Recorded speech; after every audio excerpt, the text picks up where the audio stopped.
दूसरा हाथ खाली, चूड़ी नहीं,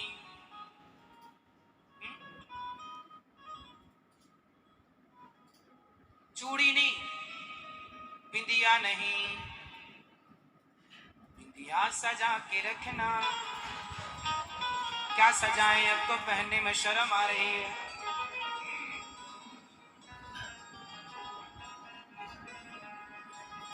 इसलिए अब क्या सजाएं, तो शर्म आ रही है। मांग भरने में शर्म, चूड़ी पहनने में शर्म। चूड़ी क्या, चूड़ी का तात्पर्य क्या है? ये 16 श्रृंगारों में एक श्रृंगार है। जब चूड़ी नहीं चला करती थी, कांच का जमाना नहीं था, तब हाथी के दांत की चूड़ियां बनाई जाती थी। आज भी राजस्थान में हमारी माताएं व्हाइट कलर की यहां से लेके यहां तक पहनती हैं, आज भी पहनती हैं गांव गांव में। सबके पीछे कारण है। अब कोई कहे कि हाथ में यहां से यहां तक चूड़ियां क्यों?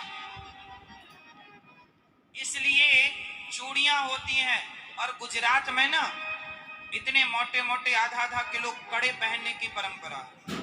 कच्छ तरफ एक कड़ा पड़ जाए तो खोपड़ी लाल लाल हो जाए, लाल लाल चूड़ियां। अब इसका कारण क्या है बताओ? पहले के जमाने में हमारी माताएं यहां से लेके यहां तक चूड़ियां इसलिए पहना करती थी कि आपका हाथ, पहले हमारे देश में राजाओं का जमाना था, आज की तरह स्वतंत्र था नहीं। एक राजा दूसरे राजा पर हमला करता ही रहा करता था। आज यहाँ युद्ध चल रहा, कल वहां, तो घर में घुस घुस के बहन बेटियों को लोग, इसलिए बड़ा बड़ा चूड़ियां यहां से यहां तक चूड़ियों से हाथ भरा रहता था, ताकि वह महिलाएं कोई उनका हाथ पकड़े तो जल्दी से हाथ पकड़ में ना, और वो अपने बचाव के लिए जल्दी से प्रयास कर ले। चूड़ी पहनने हैं तो जल्दी से हाथ पकड़ में, यहां तक चूड़ी है तो क्या पकड़ेगा? हाथ पकड़ में तो तब आएगा जब खाली होगा। इसलिए चूड़ियों से भरा रहता था। वो हाथी दांत वाली, उनमें भी एक अलग क्वालिटी रही होगी, अब तो देखने को भी नहीं मिलती। और कच्छ तरफ ना वो बड़ी बड़ी कड़े माताएं पहनती हैं, ताकि कोई यदि गलत निगाहों से देखा तो एक दिया खोपड़ी में, काम तमाम। तब कहां तलवार वलवार ढूंढती फिरेंगी, जो हाथ में वही दे मारा। भाई आत्मरक्षा करनी है तो ये आत्मरक्षा के साधन हुआ करते थे। वो आजकल फैशन में फिर बड़ी से छोटी होती होती पतली पतली कांच की रह गई है। पहले कांच की भी मोटी मोटी होती थी कि चलो भैया चूड़ी एक तोड़ करके कांच ही दे मारेंगे, कोई मुसीबत आएगी। आत्मरक्षा तो अपना अस्त्र शस्त्र साथ में था, इसलिए चूड़ी इत्यादि थी। पर वो हमारा 16 श्रृंगार भी है। बहुत सारे कारण हो सकते हैं चूड़ी पहनने के, लेकिन आजकल माता पहनती ही नहीं है। अब आप कहो कि आजकल कौन हाथ पकड़ने आ रहा है इसलिए नहीं पहनती, पर फिर भी दो चार ही सही, एक मर्यादा है, सो मर्यादा का पालन करना चाहिए। मांग में सिंदूर इसलिए भरी जाती है कि जिसकी जितनी लंबी मांग, माता सीता मांग भर रही हैं पति की लंबी आयु के लिए। ये मान्यता है, हमारी धार्मिक मान्यता, और इसमें कोई बुराई नहीं। मांग भरना अच्छी बात है। इसलिए हमारा सनातन धर्म जो है साइंटिफिक है, हर चीज का एक कारण है, कोई ना कोई कारण जरूर होता है। भगवान ने गोपियों से कहा अपने अपने पतियों की सेवा करो। भैया आप लोग कितनी माताएं ऐसी जो अपने पति की खूब सेवा करती हैं। पति कैसा भी हो, अंधा हो, लंगड़ा हो, बहरा हो, काना हो, पति कौन होता? मैं ये बता, पति कौन होता? पति परमेश्वर। मानती हो कि केवल कह ही रही हो? मानती हो ना मेरी माँ? पति को परमेश्वर मानकर सेवा करनी चाहिए। भगवान यदि मूर्ति से प्रकट हो सकते हैं तो श्रद्धा हो पति में, तो पति से भी भगवान प्रकट हो सकते हैं। भगवान तो सर्वत्र है, इसलिए पति की सेवा करनी चाहिए। और पति को क्या करना चाहिए? पति को नारी का आदर करना चाहिए। यत्र नार्यस्तु पूज्यन्ते रमन्ते तत्र देवता, तत्रैतास्तु न पूज्यन्ते सर्वास्तत्र फलाक्रिया। जो नारी का सम्मान करने वाला पुरुष होता है उस पुरुष के घर में सुख शांति समृद्धि बनी रहती है। इसलिए आप लोग अपनी अपनी पत्नियों का सम्मान किया करो। केवल नारी सम्मान करे पति का, ऐसा नहीं, पति को भी सम्मान करना चाहिए, पति को भी नारी का आदर करना चाहिए। आजकल के कुछ पति ऐसे होते हैं कि पत्नी थोड़ा बूढ़ी हो जाए तो फिर उसकी तरफ देखते नहीं, बूढ़ी हो गई है ना। अरे बूढ़ी पर जवान जैसी है अब तुम्हारी है, निभा लो। यहाँ वहां मन लगाने से लोक परलोक बिगड़ जाएगा। पराई नारी में कभी मन नहीं लगाना चाहिए। कितनी भी सुंदर हो पराई स्त्री, पर नारी पैनी छुरी, तीन तरफ से खाए, धन हरे यौवन हरे और घोर नरक ले जाए। पराई नारी से बच के रहना। जो जो पराई नारी के चक्कर में पड़ा है सर्वनाश हो गया, सर्वनाश आया ना। इसलिए पराई नारी के चक्कर में ना पड़ना, अपनी पत्नी के साथ मस्त रहो, खुश रहो, जैसी है आपकी है। रिश्ते सब भगवान बनाते हैं, हमारे यहाँ तो केवल निभाना होता है, निभा लो। तो पति भी अच्छे से निभाए और पत्नी भी अच्छे से निभाए। पति अपनी पत्नी को देवी माने और पत्नी अपने पति को परमेश्वर माने। गृहस्थ जीवन बहुत श्रेष्ठ है। बताओ भगवान राम की दूसरी पत्नी थी क्या?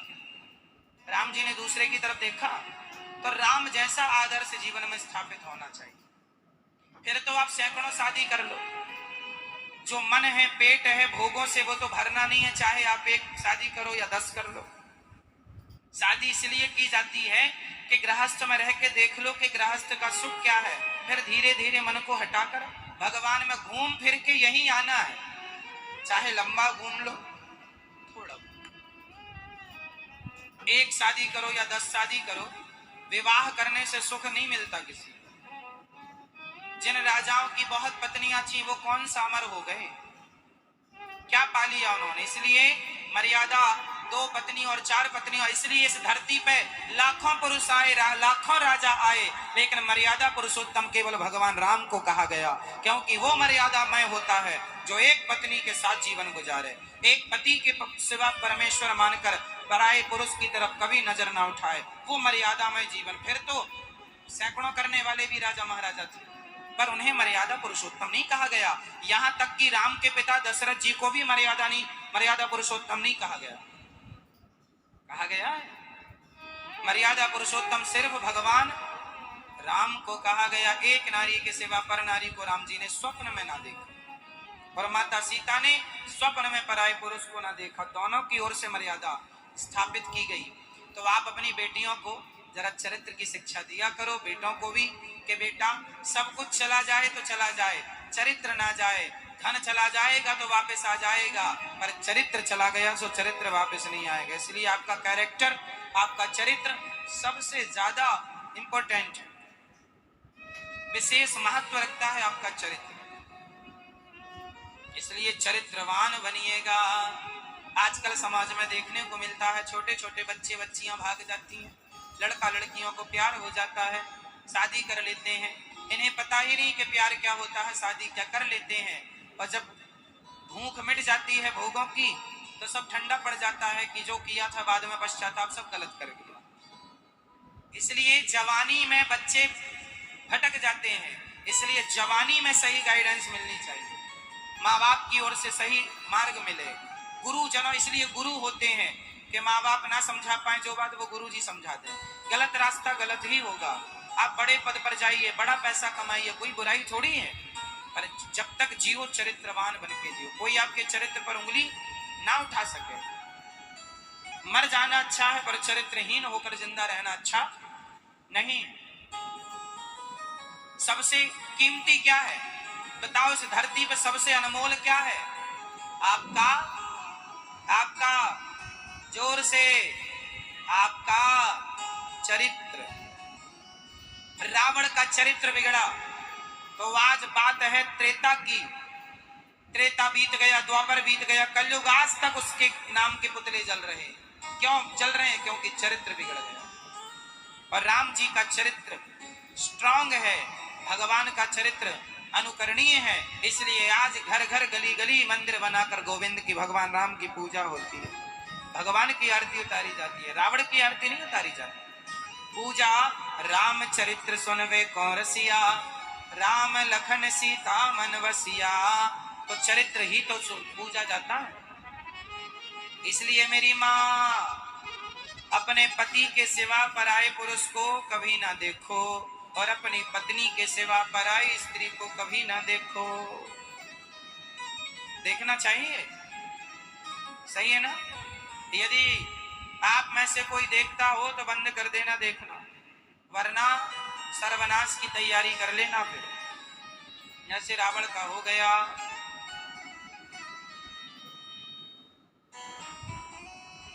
प्रेम से रहना चाहिए गृहस्थी, मिलजुल के। और गृहस्थी चलाने के लिए एक सबसे बढ़िया मंत्र मैं आपको दे सकता हूं। कौन सा मंत्र? ये उंगली उठाओ अपने ऐसे, सब लोग एक उंगली आगे करें। कर लिया? अब इसको यहां धीरे धीरे आहिस्ता आहिस्ता ले जाओ। यहां